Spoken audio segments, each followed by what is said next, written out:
ಈ ಸ್ಥಳ ಪೇರು ಇದು ಶಿವಸಮುದ್ರ. ಶಿವಸಮುದ್ರ. ಶಿವಸಮುದ್ರ. ಇದು ಎನ್ನ ಮೀನು? ಅದು ಕಟ್ಲ. ಕಟ್ಲ. ಒಂದು ಪೀಸ್ 60 ರೂಪಾಯಿ. ಒಂದು ರೂಪೀಸ್? ಒಂದು ಪೀಸ್ 60 ರೂಪಾಯಿ. 60 രൂപ. 60. ഇതൊക്കെ? ಇದು ಒಂದು ಪೀಸ್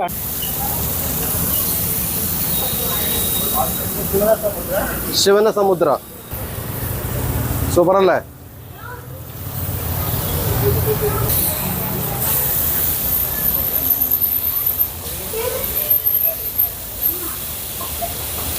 പാചകം ഒരു കലയാണ്, അറിയില്ലായിരുന്നു, ആ പഠിച്ചെടുത്തു. സ്വന്തമായിട്ട് വല്ലതും ഉണ്ടാക്കി കഴിക്കണം കേട്ടോ, അതിന്റെ ടേസ്റ്റ് അറിയണമെങ്കിൽ.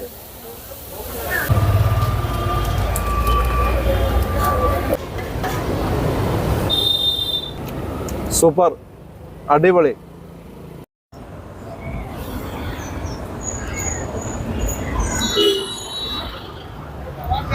നമ്മുടെ ഫ്രൈ ചെയ്ത മീന് കാവേരി നദിയുടെ പശ്ചാത്തലത്തിൽ അപ്പൂസ് ഇങ്ങനെ കഴിക്കുകയാണ്. സ്പൈസി ആണല്ലേ?